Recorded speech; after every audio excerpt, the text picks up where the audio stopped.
ይህ ሰው ለመሞት 60 ዓመት እንደቀረው ስላወቀ ላይቭ ስትሪም ላይ በመግባት ራሱን ከፎቅ ላይ ይወረውራል። ነገር ግን ከስር የሚያልፍ ሰው ላይ ይወድቅና ሰውየው ይሞታል፣ እሱ ግን ይተርፋል። ይህንንም ላይቭ ላይ የተመለከቱ ሰዎች ልጁ እንዳጋጣሚ እድለኛ ስለሆነ እንጂ እሱ እንዳለው 60 ዓመት ቀርቶት እንዳልሆነ ይናገራሉ። ልጁም እውነቱ እንደሆነ ለማስመስከር ከሄሊኮፕተር ላይ ያለምንም ፓራሹት ዘሎ ይወርዳል። በዚህም ሰዓት የሚያልፍ ኮንቴነር የጫነ መኪና ላይ ያርፍና ህይወቱ ትተርፋለች። ሁሉም ሰው ግን እንደሱ እድለኛ አልነበረም። አና እንደ ምሳሌ ማየት እንችላለን። አና ፓርቲ ላይ ያገኘቻቸው ጓደኞቿ አንድ አፕሊኬሽን በስልኳ እንድትጭን ይነግሯታል። አፕሊኬሽንም ለመሞት የቀረንን ትክክለኛ ቀን የሚቆርጥልን አፕ ነበር።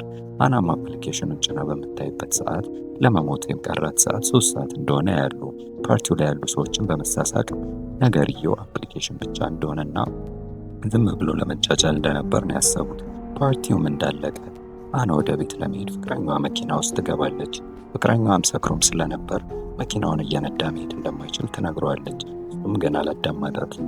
በዚህ ሁኔታ አብረው እንደማይሄዱ ትነግረውና በእግሯ ወደ ቤቷ መጓዝ መወሰኗን ትነግረዋለች።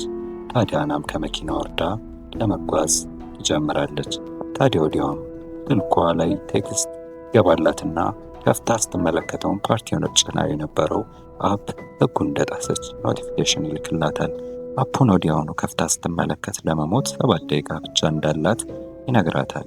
በመደንገጥም አና እየሮጠች ትገባና አፑን ስትከፍተው ደቂቃው ወደ 2 ደቂቃ ወርዷል። ደንግጣም ስልኳን ታጠፋውና ለመታጠብ ወደ ሻወር ቤት ታበራለች።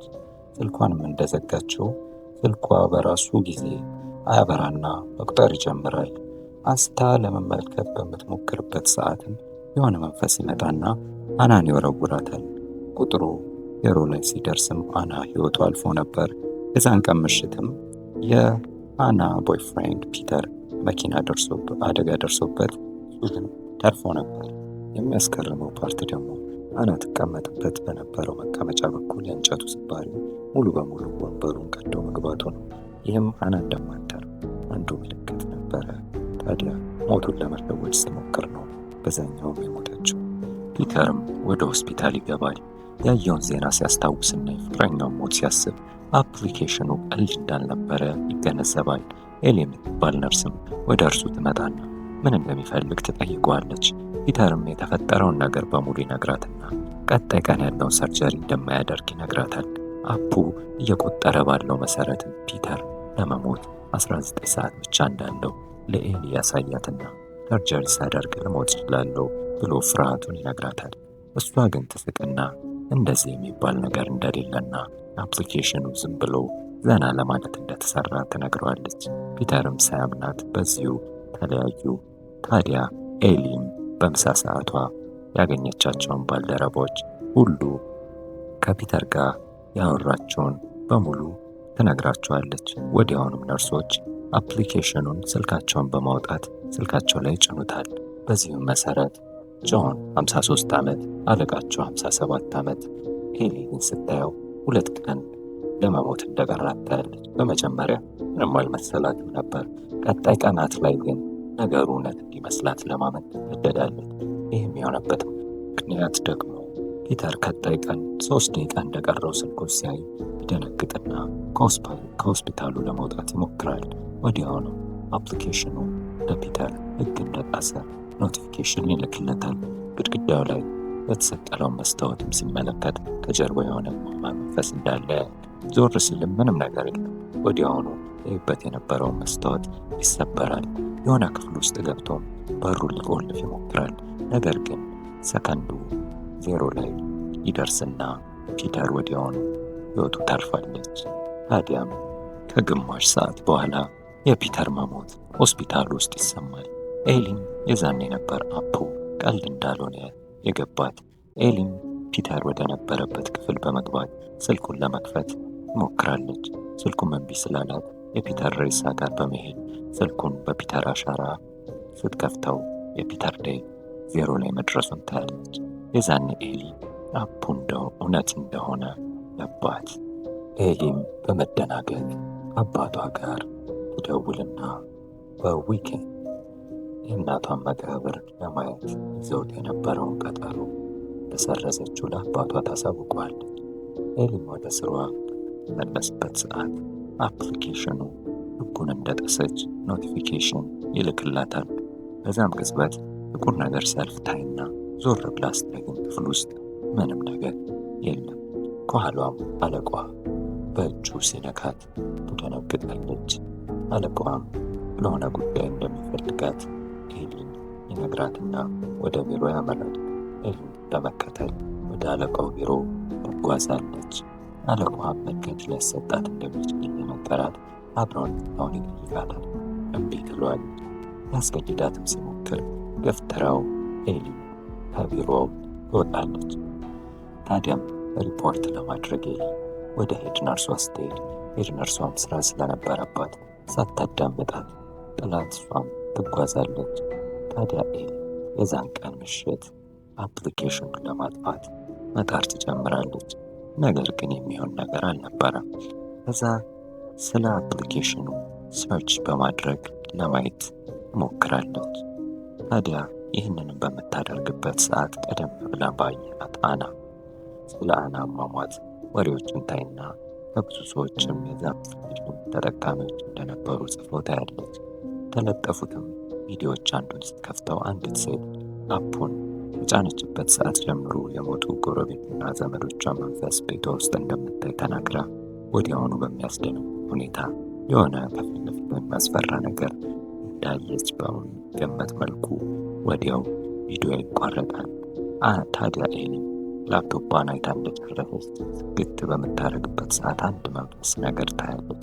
ወዲያውኑ መብራቷን ስታበራ ግን ክፍሏ ውስጥ ምንም ነገር የለም።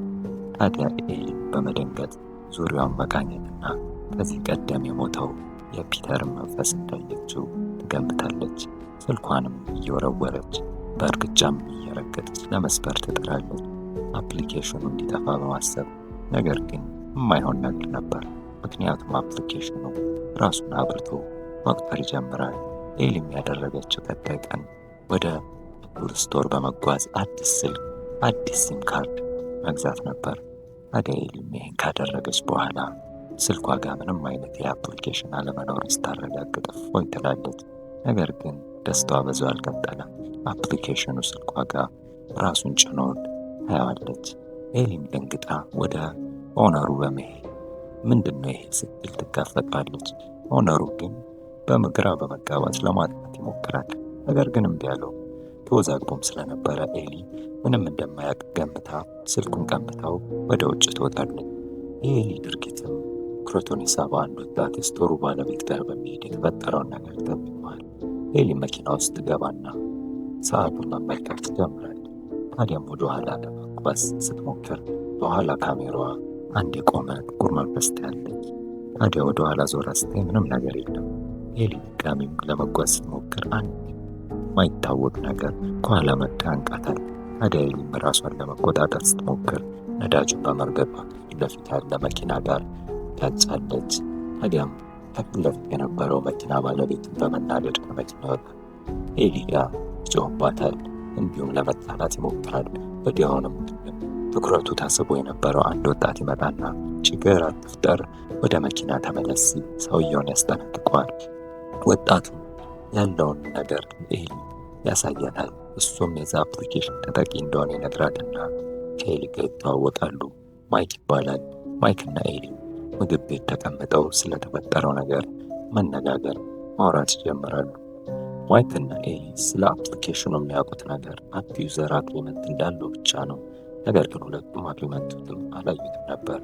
ማይክም ሀሳብ በማምጣት ምግብ ቤት ውስጥ የተቀመጠውን ሰው አፑን ስልኩ ላይ እንዲጭን ያደርጉትና ከዛም አግሪመንቱን ማንበብ ይጀምራል። አግሪመንቱም ሞትን ለማምለጥ መሸወድ እንደማይቻልና ከሞከሩ ግን ጭካኔ በተሞላበት መንገድ እንደሚሞቱ ይናገራል። ኤሊና ማይክም ሞትን ለማምለጥ የሰረዙትን ቀጠሮና የገባላቸውን መልእክት ሁለቱም ትዝ ይላቸዋል። ታዲያ ይህም ትክክለኛው መንገድ እንዳልሆነ ያስቡና ሌላ መፍትሄ ካለ መፈለግ ይጀምራሉ። ታዲያ ማይክና ኤሊ ቀጣይ ያደረጉት ነገር ቢኖር ወደ ሚያውቁት ቄስ መጓዝ ነበር። ቄሱም ያሉትን በሙሉ ካዳመጠ በኋላ የጥንት መጽሐፍ አውጥቶ ታሪክ ይነግራቸዋል። አንድ ንጉሥ እንደነበረ፣ ንጉሡም 2 ልጆች እንደነበሩትና አንዱን ልጁን ወደ ጦርነት እንደላከው ይነግራቸዋል። ከዛም የተላከው ልጅ በጦርነቱ እንዳይሞት እና ወንድሙ ዙፋኑን እንዳይወርስ ይፈራል። ወደ አንዲትም ጠንቋይ ዕጣ ፈንታውን እንድትነግረው ይሄዳል።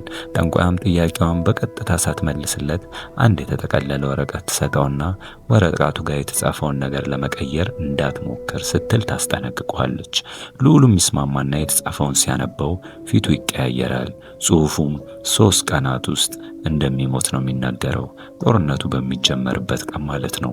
ልዑሉም ሰበብ ይፈልግና ወደ ጦርነቱ ወንድሙ እንዲሄድ ያደርጋል። ያላወቀው ነገር ግን ጽሑፉን ማንበብ ማለት በራሱ ውል እንደመፈጸም ማለት እንደሆነ ነው። የላከው ወንድሙም ጦርነቱን በድል አጠናቆ ተመለሰ። ዕጣ ፈንታው የተጻፈለት ልዑልም በጽሑፉ መሰረት ሞቱን የዛን ቀን ተቀበለ ሲል ለማይክና ለኤሊ ቄሱ ይነግራቸዋል። ማይክና ኤሊም ይህንን ሲሰሙ ተስፋ ይቆርጣሉ። ሞታቸውንም ቁጭ ብለው ከመጠበቅ ውጭ አማራጭ እንደሌላቸው ገባቸው። ነገር ግን ቄሱ ወዲያው ይሄ ነገር ሶፍትዌር ስለሆነ የሆነ አማራጭ እንደማይጠፋ ምናልባትም መጥፋት ይቻል እንደሆነ ትንሽ ተስፋ ሰጥተው ልባቸውን በተስፋ ለመለሟቸው። ኤሊና ማይክም ቀጣይ ማድረግ ያለባቸውን ነገር መወያየት ጀምራሉ። ቄሱ የሰጣቸውን ሐሳብ ይዘው ምን ማድረግ እንችላለን እያሉ ማሰብ ሲጀምሩ ኤሊ አንድ ሐሳብ ብልጭ ይልላታል። ሐሳቡም የሞባይል ቤት ባለቤት የሆነው ሰው ጋር መሄድ ነበረ። ቀጣይም ኤሊና ማይክ ወደ ሰውየው ሄደው እንዲረዳቸው ይጠይቁታል። ነገር ግን ምግብ ሊመገብ እንደሆነና ፈቃደኛ እንዳልሆነ ሲነግራቸው ኤሊ ያላትን ገንዘብ በሙሉ ለሱ ለመስጠት ትስማማለች። ሰውየውም በመስማማት ከኤሊና ከማይክ ጋር ወደ ውስጥ ገብቶ ሶፍትዌሩን ሃክ ለማድረግ ይሞክራል። ታዲያም ሶፍትዌሩ በላቲን ጽሑፎችና በተለያዩ ሰዎች ስሞች፣ ቁጥሮች የተሞላ ነበር። ኤሊም ባለቤቱን ምናልባት ቁጥሮችን መጨመር ከቻለ ብላ ትጠይቀዋለች። ታዲያ ወዲያውም ማይክን ከቀረው 10 ሰዓት ወደ 92 ሰዓት ከፍ ያደርገውና እድሜውን ይጨምርለታል። ኤሊም በተራዋ ፕሮፋይሏን በመፈለግ ስትገባ እህቷም ይህንን አፕ ስልኳ ላይ እንደጫነች ታውቃለች። የእህቷም የሞት ጊዜ ከኤሊ በ3 ሰዓት ያነሰ ነበር። ባለቤቱም ኤሊንና እህቷን ወደ 86 ዓመት ዕድሜ እንዲጨምር ያደርጋቸዋል። ታዲያ የኤሊ እህት ጋም ፈጥኖ አንድ ቴክስት ይገባላታል። እድሜዋም እንደጨመረ ስታይ ይህ ሶፍትዌር ምናልባትም ቀልድ እንደነበረ ትረዳለች።